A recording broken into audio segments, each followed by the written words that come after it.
ఇక పోలవరం విషయానికి వస్తే ఇక్కడ గోదావరి పోటెత్తుతోంది. ఎగువ ప్రాంతాల్లో కురుస్తున్న వర్షాలతో పోలవరం ప్రాజెక్టుకు భారీగా వరద చేరుతోంది. ప్రాజెక్ట్ స్పిల్వే దగ్గర 32.94 మీటర్లకు నీటి మట్టం చేరింది. ప్రాజెక్టు నుంచి 10,59,656 క్యూసెకుల వరద నీటిని దిగువకు విడుదల చేస్తున్నారు అధికారులు. ప్రాజెక్టు ఎగువ దిగువ కాఫర్ డ్యాంల మధ్యకు వరద చేరింది.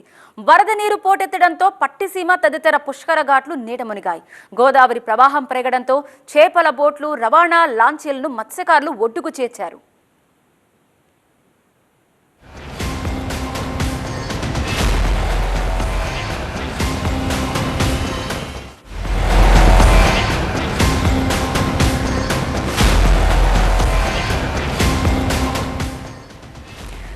తూర్పుగోదావరి జిల్లా ధవళేశ్వరం కాటన్ బ్యారేజ్ దగ్గర గోదావరి ఉధృతంగా ప్రవహిస్తోంది.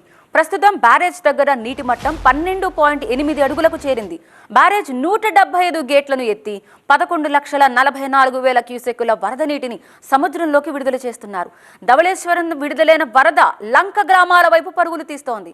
మరింత సమాచారం మా స్పెషల్ కరెస్పాండెంట్ సత్య అందిస్తారు.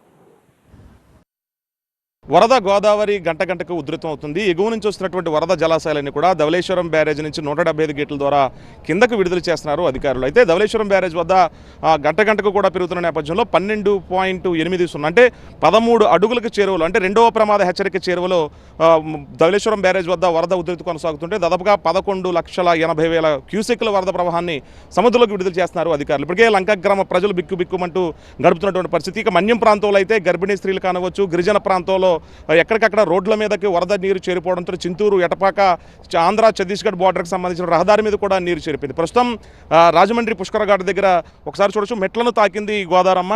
నిన్నటి వరకు కూడా ఏదైతే ఇక్కడ ఉన్నటువంటి ర్యాక్స్ వెనక్కి ఉండేటువంటి గోదావరి అంతా కూడా ప్రస్తుతం మెట్లను తాకి పైకి వచ్చినటువంటి దృశ్యాలు కూడా చూడొచ్చు. పెద్ద ఎత్తున వరద ప్రవాహం కొట్టుకొస్తున్నటువంటి దృశ్యాలు చూడొచ్చు. ఏదైతే పంట పొలాల్లో ఉన్నటువంటి చెత్త చెదరం కానివచ్చు, ఏటగట్ల మీద ఉన్నటువంటి పెద్ద పెద్ద దొంగలు చెట్లు కూడా కొట్టుకొచ్చేస్తున్నటువంటి దృశ్యాలు చూడొచ్చు.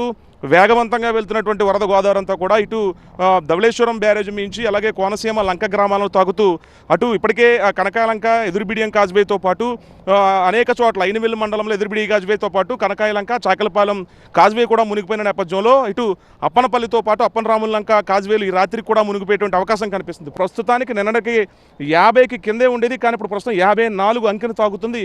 54 నుంచి ఒకవేళ 60 వరకు కూడా పైకి వస్తే కనుక ఖచ్చితంగా పుష్కర ఘాట్ నుంచి మెట్ల వరకు వచ్చేస్తుంది. ప్రస్తుతం స్థానికంగా ఉన్నటువంటి 3 టౌన్ పోలీసులు పుష్కర ఘాట్కి పెద్ద ఎత్తున వరద ముంచెత్తడంతో పర్యాటకులు ఎవరు రాకుండా పూర్తిగా అక్కడ కంచెను కూడా ఏర్పాటు చేసేసి కర్రలు అడ్డంగా కట్టేశారు. ఎందుకంటే పర్యాటకులు వచ్చి సెల్ఫీలు దిగి ఒకవేళ ప్రమాదవశాత్తు కనుక మెట్ల మించి కింద పడిపోతే అలాంటి ప్రమాదాలు జరగకుండా ముందస్తుగానే పోలీసులంతా కూడా ఎక్కడికక్కడ పర్యాటకులను ఆపేస్తున్నారు. ధవళేశ్వరం బ్యారేజ్ దగ్గర ఉన్నటువంటి వరద ప్రవాహం అంతా కూడా లంక గ్రామాల్లో ఇప్పటికే ఒక పక్క అకాల వర్షంతో పాటు రైతన్న విలవెల్లాడిపోతుంటే కొన్ని వేల హెక్టార్ల వరి చేలు కూడా నష్టపోయినటువంటి రైతన్న మమ్మల్ని ఆదుకోవాలంటూ ప్రభుత్వాన్ని విన్నవించుకుంటున్నాడు. మరోపక్క లంక గ్రామాలకు సంబంధించి అధికారులు అలర్ట్ చేస్తున్నారు. ఈ రాత్రికి 2వ ప్రమాద హెచ్చరిక జారీ చేసే అవకాశం కనిపిస్తుంది ధవళేశ్వరం బ్యారేజ్ వద్ద. ఇది ప్రస్తుతం ఇటు మన్యం ప్రాంతం నుంచి, చింతూరు నుంచి, రంపచోడవరం నుంచి, రాజమండ్రి నుంచి లంక గ్రామాలకు పెద్ద ఎత్తున ఉరకలు వేస్తూ గోదావరమ్మ పరుగులు పెడుతున్నటువంటి పరిస్థితి.